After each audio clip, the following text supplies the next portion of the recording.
ธัมมังนัมมัสสามิข้าพเจ้านมัสการพระธรรมกราบพระธรรมสุปฏิปันโนภควโตสาวกสังโฆ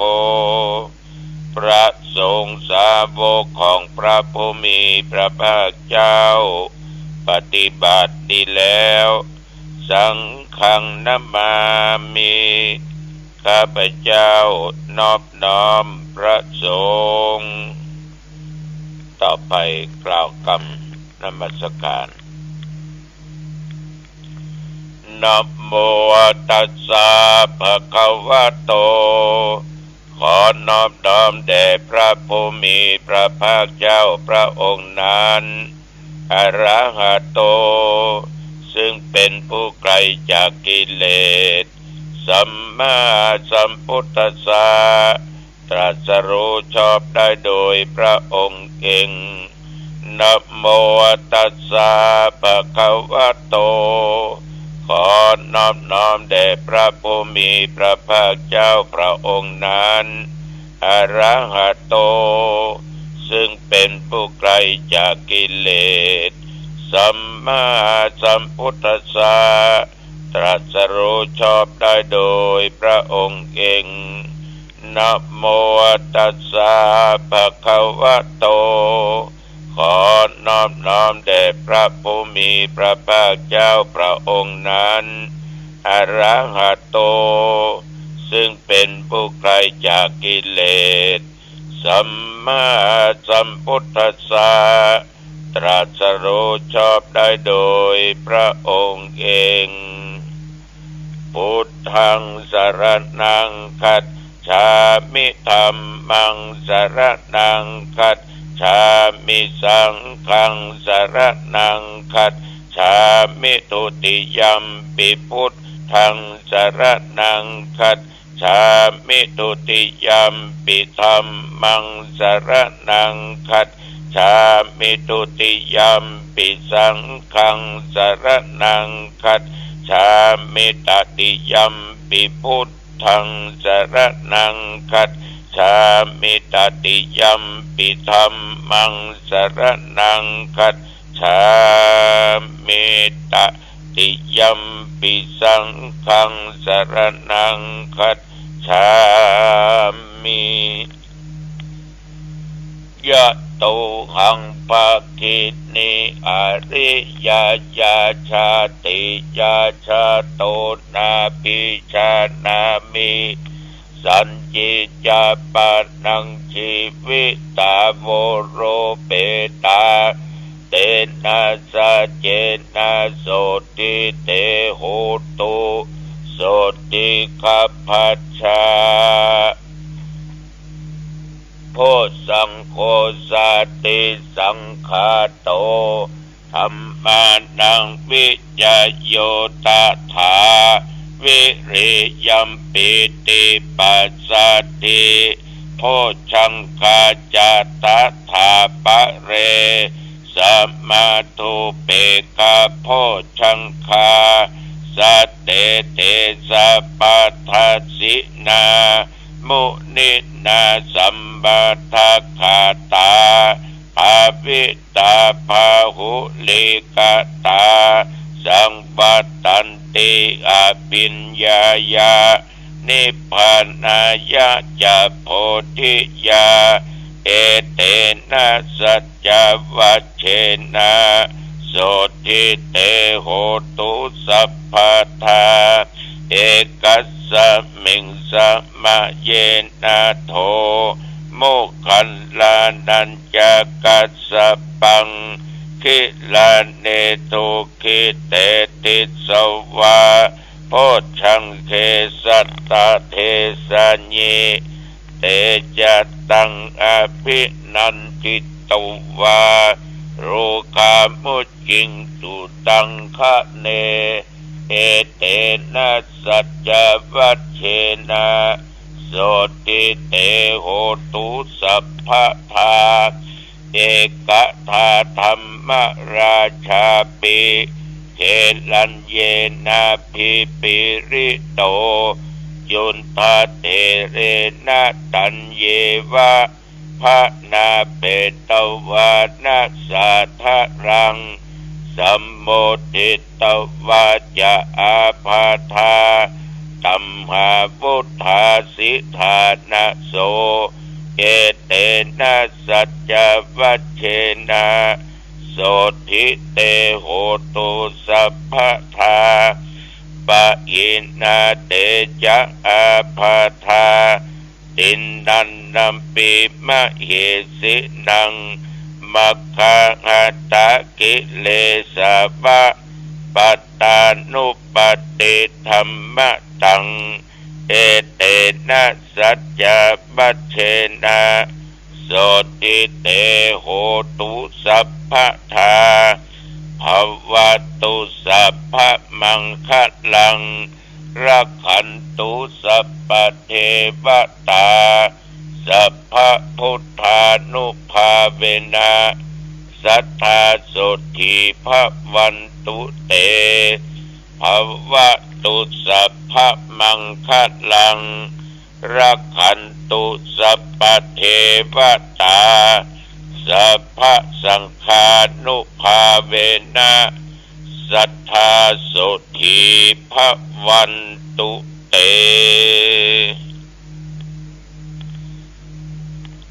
กรมอุตุได้ประกาศบอกว่านับตั้งแต่เมื่อตะวันวามาจนถึงปัจจุบันประเดี๋ยวนี้นั้นตะวาเป็นต้นมาตอนเจ้ามีฝนตกสุยอาตมภาพพร้อมตุเจ้าเน้นลงไปจัดสถานที่ตั้งโต๊ะตั้งเก้าอี้ก็ห้ามฝนมิดมัดได้สักบึ้นแสงพระอาทิตย์ส่องมาก็ว่าดีละแต่ฝนยังลงอยู่เล็กน้อยจนว่าจัดสถานที่เสร็จเรียบร้อยแต่ไม่เต็ม100%ญาติโยมควายมาฝนก็หยุดแล้วก็มีมาแดดออกก็หามต้นกวาดานที่แปลงนั้นไปไว้ที่บนที่สถานที่จัดแต่วันนี้ญาติโยมพอถึงเวลาตอนบ่ายฝนมันลงมาละ เจ้าหน้าที่ฝั่งหามต้นผ้าป่าขึ้นไปไว้บนวิหาร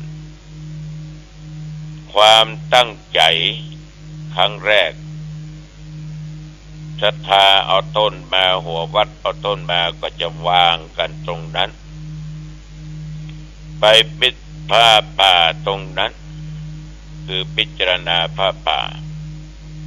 แต่ด้วยเหตุการณ์อย่างนี้เจ้าหน้าที่กู้คนมึงคนญาติโยมตุเจ้าก็คนช่วยกันชุลมุนวุ่นวายกันหน่อยดูแล้วก็เป็นบรรยากาศอันหนึ่งพอก็มีความสุขฝนตกก็มีความสบายใจลงเพราะเอาก็ถือว่ามันเป็นเรื่องธรรมชาติเป็นเรื่องธรรมดาถ้าเอาฝนนั้นนะญาติโยมมาเป็นอุปสรรคเก็บมาเป็นอารมณ์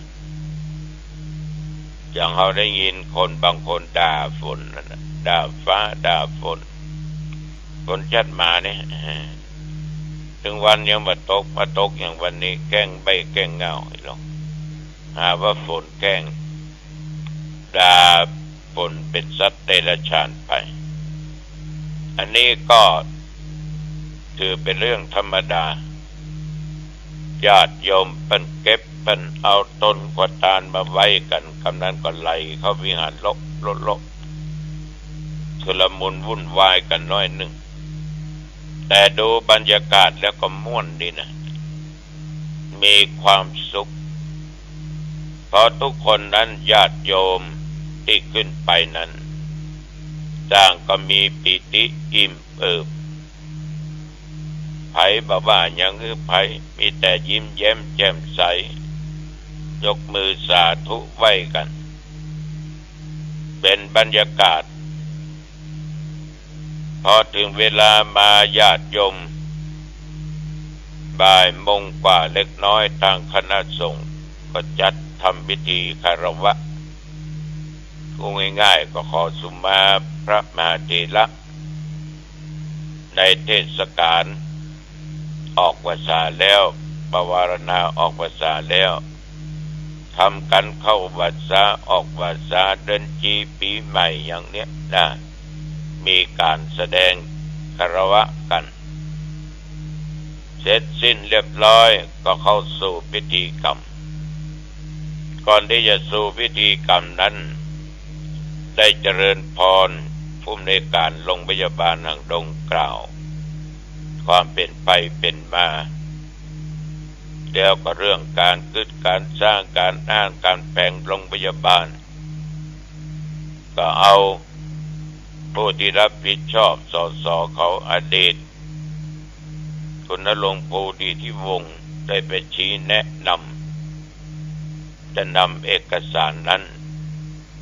ช่วยกันเพื่อส่งต่อไปในส่วนกลางส่วนของรัฐบาล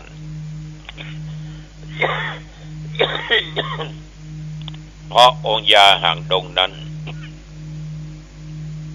มีโครงการที่จะย้ายไปแปลงใหม่ที่ตำบลน้ำแพร่ในเนื้อที่17 ไร่วันนั้นปะคุณโยมอยู่เจียงนิมนต์รัตน์พร้อมกับครอบครัวคือโยมบุญชื่นเพิ่นก็มีที่ยังอยู่เที่ยวๆนั้นก็เลยอยากจะขอเมตตาสัก13 ให้พอตาหรือตุลุงกำลังถึงจะห่างกันก็บ่ห่างกันนักสักเท่าใด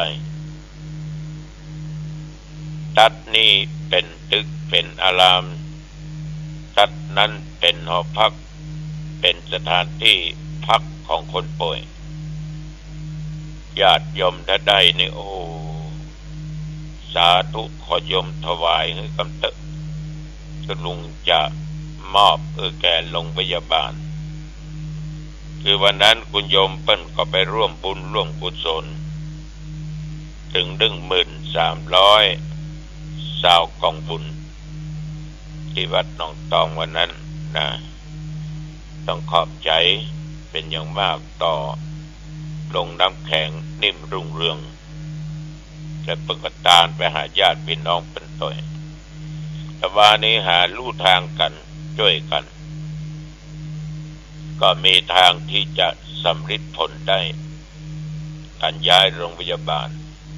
เพราะที่เดิมมันแออัดยัดเยียดที่จอดรถตะคำได้แต่มาคิดว่าห้องยาเนี่ยสำคัญยิ่งเกิดก็ห้องยาเจ็บห้องยาบางทีก็ตายที่ห้องยาฉะนั้นบรรยากาศเมื่อต่อว่าต้องขอบใจต่อญาติต่อโยมทุกท่านทุกคนทุกสารทิศโยมดานพุทธิชาติคำพันก็พาแฟนรายการมากินมาทานหลายหมื่นกองบุญ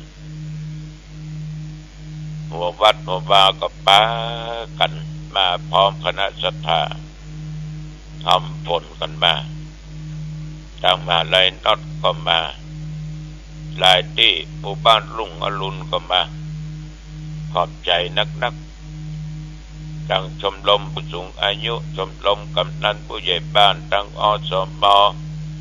ทั้งกลุ่มสตรีแม่บ้านทั้งวัฒนธรรมโดยงานราชการทั้งโรงเรียนแล้วก็ขอบใจต่อพ่อแม่พี่น้องอำเภอแม่ริมบ้านอ้อยโตยทั้งดอยสะเก็ดทั้งอำเภอสันทรายสันกำแพงมาจากในเมืองเชียงใหม่นักสารปีก็เยอะขอบใจต่อแม่รุ่งอรุณอุจเจริญบ้านอุโมงค์ที่นำสายบุญมาเป็น6 70 กว่าคนนะขอบใจโยมแม่นักๆได้กินได้ทานร่วมกันมาตลอดบรรยากาศต่อว่าเนี่ยญาติโยมมีความสุขใจมากขนาดมื้อตอนฉันขนมเส้นหน่อยเดียวนะ มันอิ่มบุญนะถามว่าเพลียก็ไม่ญาติโยมเห็นญาติโยมแล้วก็ดีอกดีใจนี่คือความร่วมไม้ร่วมมือด้วยน้ำจิตน้ำใจจิตใจปามาจิตใจปาธรรมเพราะเอาเป็นชาวพุทธเอาเชื่อว่าทำบุญได้บุญทำบาปได้บาปเอาเชื่อกันอย่างนี้เชื่อว่าการสร้างจัดซื้อหาเครื่องมือแพทย์เครื่องช่วยหายใจเตียงกาวอุปกรณ์ต่างๆไว้ห้อง ICU โรงยาห่างดงนั้นเชื่อว่าได้บุญเพราะได้ช่วยชีวิตของเพื่อนมนุษย์ด้วยกันญาติโยมเข้าใจอย่างนี้จึงหลั่งไหลพากันไปกินไปทานมากหน้าหลายตาขอโทษสถานที่นั่งนั้นมันฝนตกก็เลยไม่ได้จัดกลางแจ้งเพียงแต่อยู่ในเต็นท์ก็เต็มหมดบนวิหารก็เต็มหมดอย่างใดก็ต้องขอบใจต่อโรงทานเข้าปลาอาหารข้าวต้มขนมทุกคนเด้อบางอย่างอาจจะถูกใจโยมบางอย่างก็อาจจะผิดหวังเพราะต่างคนต่างจัดต่างคนต่างทำต้องขอบใจคือได้บุญจริงๆคือทำจิตปล่อยวางทำจิตปลงวางทำบุญอย่าไปมีจิตใจติดขัดติดข้องสิ่งใดๆทั้งสิ้นสิ่งที่ญาติโยมทั้งหลายได้ร่วมกันตวานั้นมันเป็นสิ่งที่เอาทุกคนนั้นสบายจิตสบายใจพ่อแก้วแม่อุตสาเย็นใจนี่ก็จากบ้านอ้อยแม่ริมมากระทำบุญ41,000 ของบุญนอกนั้นก็มีคุณนางสาวจุติพรเทพวัน200 ของบุญนางสาวรัตนพรคำบุญ200 ของบุญคุณละชานนท์มูลแก้ว100 ของบุญคุณพัชรินมูลแก้ว100 ของบุญคุณกิติพงษ์มูลแก้ว100 ของบุญคุณดวงแก้วคำบุญ200 ของบุญคุณนพดลคำบุญ100 ของบุญคุณบุญธรรมคำบุญ200 ของบุญแม่วิรุณคำบุญ300 ของบุญขอบคุณแม่อุ้ยนักๆเนื้อขอมีอายุมั่นยืนยาวอดซอกหมูกระทะ3,040 ของบุญนอกจากนั้นก็นำมาอนุโมทนาเนาะนำมาอนุโมทนาเพิ่นจดไว้พิมพ์ไว้ฮื้อก็เวลานี้กำลังดูอยู่ว่าไว้ที่ไหนเนี่ยนะถ้าหากว่าขาดตกบกพร่องไปต้องขออภัยกับญาติกับโยมสิ่งที่ญาติโยมอยากจะรู้นั้นก็คือจำนวนปัจจัยของบุญที่เพิ่นมาให้มาหอมแต่ว่าถึงที่โรงพยาบาลห่างดงรับถึงที่องค์พระป่าและที่ญาติที่โยมมาร่วมบุญร่วมกุศลแต่ว่านี้ญาติโยมท่านผู้ฟังทั้งหลายองค์พระป่าองค์พระป่าได้2,986,110 ของบุญองค์พระป่าตัวเงินสดแต่แล้วก็รวมถึงหมดญาติโยมทั้งหลายถึงที่เปิ้นโอนเข้าธนาคารก็ดีมาตั้งโรงพยาบาลก็ดีถึงผ้าป่าก็ดีเป็นยอดจตุปัจจัยถึงหมดนะโยมเนอะ 4,566,721กับแผ่น29 สตางค์4,566,721.29 สตางค์รวมยอดถึงหมดตะวาเจ้าหน้าที่นับเสร็จพอ2 ทุ่ม4,566,721.29 สตางค์ฟังกำนอเพราะญาติโยมเป็นโทรมาถามนักขอบใจเงินจำนวนนี้ได้มากเพราะแรงศรัทธาจริงๆ4,566,721.29นั่นคือสตางค์ที่เป็นโอนเข้าทางธนาคารมันก็ออกดอกออกผลไว้เนาะ29 สตางค์4,566,721.29 สตางค์ขออนุโมทนาขอบใจต่อญาติต่อโยมทุกท่านทุกคนถามว่าปอก็ยังขาดอีกเยอะเพราะตั้งใจจะเอา8 เตียงตกอยู่ประมาณ10 ล้านนะโยมนะโดยประมาณ10 ล้านขาดไปอยู่ประมาณ5 ล้านกว่าอาตมาภาพก็จะบอกบุญไปเรื่อยๆจนมันครบพอประเดี๋ยวนี้นำมาใจละ4 เตียงจะรื้อห้องชั้น4ของโรงพยาบาลติดกระจกหมดแล้วก็ที่อยู่เจ้าหน้าที่ดูแลก็อยู่ใกล้ชิดอยู่กระจกปรับพื้นที่ได้8 เตียงนี่ก็คงจะทำกันในเดือนพฤศจิกาจนถึงเดือนธันวาคมแต่ปัจจุบันนี้ใจแล้ว4 เตียง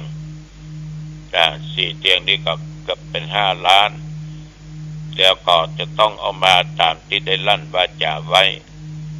ก็จะได้บอกบุญเชิญชวนญาติโยมผู้ใจบุญใจกุศลร่วมกันเนอะโยมเนอะร่วมกันอาตมาเองจะเป็นผู้บอกคือญาติโยมร่วมกันเสริมสร้างบารมีธรรมหรือมือกำนอก4,566,721.29เอาละวันนี้อู้จะไปมาเป็นเวลาพอสมควรเนาะอายุวันโนสุขังพลังพบกันใหม่โอกาสหน้าเจริญพรสวัสดีครับท่านผู้ฟังที่เคารพธรรมสาระ